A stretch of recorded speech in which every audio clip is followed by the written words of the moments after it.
자, 지금까지는 물질이 물에 녹아 이온화되면서 나타나는 여러 가지 현상들을 관찰해 봤는데요. 하지만 이온이 일으키는 현상은 관찰할 수 있었지만 이온 자체를 관찰하긴 힘들었죠. 그래서 이번에는 어떤 물질 속에 들어있는 이온이 어떤 이온인지 알아내는 이온 검출 실험을 해보려고 합니다. 이 실험을 위해서는 염화나트륨, 염화제이구리, 황산구리, 염화나트륨, 질산은 용액, 질산납, 요오드와 칼륨, 증류수, 수돗물 등의 다양한 물질과 시험관, 스포이드 등의 실험 도구들이 필요합니다. 자, 우리를 기다리고 있는 재미있는 실험, 그 결과를 관찰하러 가보기로 할까요? 어떤 수용액 속에 들어있는 이온이 어떤 이온인지 검출하는 방법에는 앙금 반응과 불꽃 반응 두 가지가 있는데요.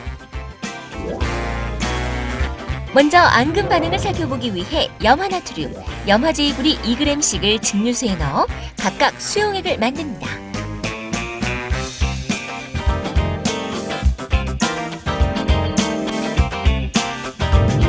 그런 다음 3개의 시험관에 이 두 가지 수용액과 수돗물을 각각 2ml씩 넣은 후 용액 색깔을 관찰해 보세요. 염화나트륨 수용액과 수돗물은 무색, 염화제이구리 수용액은 푸른색을 띠죠.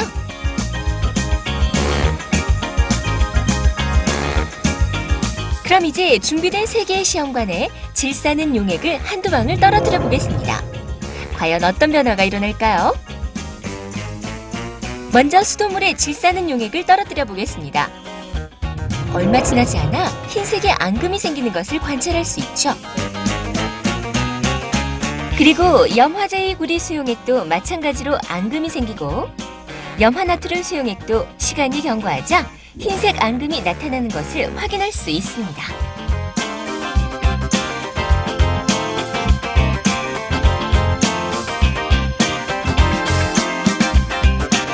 다음은 황산구리 수용액과 황화나트륨 수용액을 만들어 섞어보는 실험을 해보기로 하겠습니다. 자, 두 수용액을 섞으면 어떤 일이 일어날까요? 네, 이번에 검은색 앙금이 생겼군요. 이렇게 전해질 수용액에 어떤 시료를 넣어보면 다양한 색깔의 앙금이 가라앉는 것을 볼 수 있는데요. 바로 이 앙금의 색깔과 성분을 관찰해보면 수용액 안에 들어있던 이온이 어떤 이온인지 검출할 수 있습니다. 그럼 우리가 실험한 3가지 시험관 속에 들어있던 이온은 어떤 이온일까요?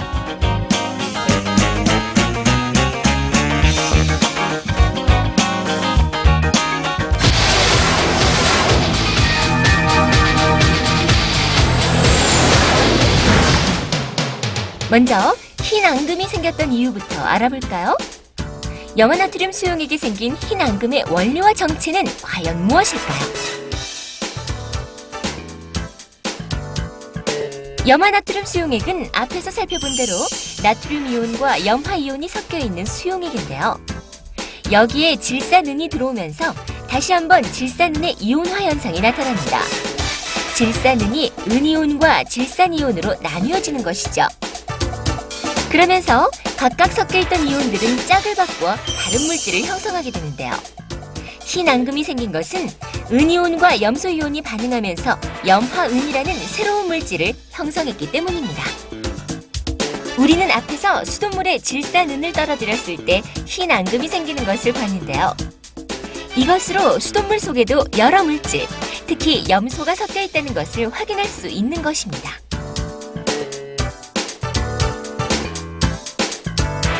황산구리와 황산나트륨 실험에서 검은색 침전물이 생긴 것도 마찬가지로 이온의 결합 때문입니다.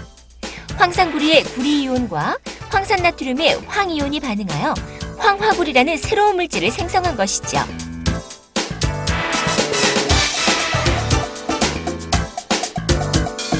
이온을 검출하는 또 하나의 방법이 불꽃 반응 실험입니다. 불꽃으로 이온 반응을 관찰하는 것은 물질에 포함된 원소에 따라 독특한 불꽃색이 나타나기 때문인데요. 원자가 에너지를 흡수하면 전자들의 에너지가 높아져 들뜨게 되고, 이렇게 되면 원자가 특정 파장의 빛을 내면서 에너지를 방출하게 되는데요. 그때 나타나는 반응색으로 그 물질이 어떤 물질인지 알 수 있게 되는 것입니다. 불꽃놀이의 여러 색깔 또한 금속 원소의 불꽃 반응을 이용한 것입니다. 불꽃의 색깔은 주로 물질에 포함된 금속성 원소에 의해 나타나게 되는데요. 순수한 물질일 때는 물론 다른 물질과 화학적으로 결합한 상태에서도 색깔은 똑같이 나타난답니다. 다채로운 색깔의 불꽃이 만들어질 수 있는 이유, 이제 잘 알겠죠?